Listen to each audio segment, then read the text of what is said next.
knew the climate crisis was upon us. Bill McKibben's book came out in 1989. Let's remember that, right? Since that time, we have emitted more CO2, more greenhouse gases than in the entire history of humanity before that time. And the grid, the monopoly system of poles and wires that Lucy described, is the lifeline to address that future, to make the planet livable. That lifeline needs to be governed by and for the people.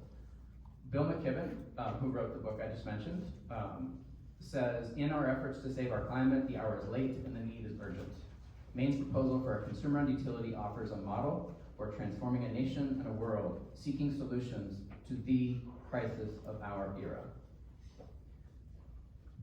I want to talk to you about some of the examples where this has actually happened, because it is hard. The utilities do spend money whenever this comes up, and they spend a lot of it on fear tactics and avalanches of ads to try to scare people away.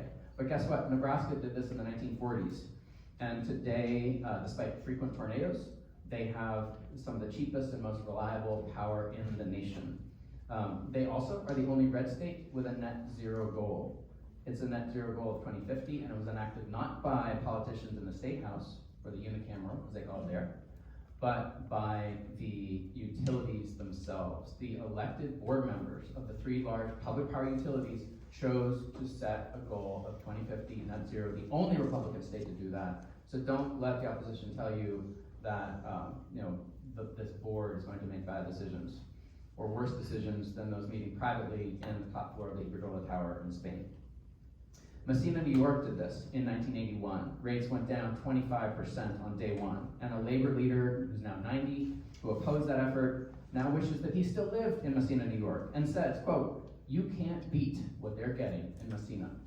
When people want to switch to EVs or heat pumps in Messina, New York, they can afford it, no matter what their income. Emerald People's Utility District in Oregon did this and began providing service in 1983. Their rate is less than 10 cents per kilowatt hour. That's roughly a third of what CMP and Versant are charging all in. In fact, it's less than they charge for delivery alone. And they have much better reliability than the previous utility. Winter Park, Florida did this. Again, all of these, despite scare tactics, massive ad campaigns. They went ahead in 2003. Within 2 years, they had done it. Within 10 years, they had paid off the acquisition costs. And guess what? They have undergrounded all the lines. 1 minute. When there's a hurricane in Winter Park, Florida, their lights are on.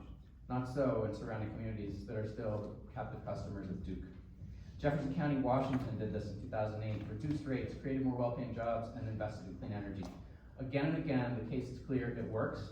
And in Maine, we have an even cleaner legal case, and we have even better savings for some reasons we can get into later, if you like. Happy to take questions on any of these case studies, and there is a handout on the case studies I just went over. That's on the table if you missed it when you came in. Great, thank you, Seth. Right on time.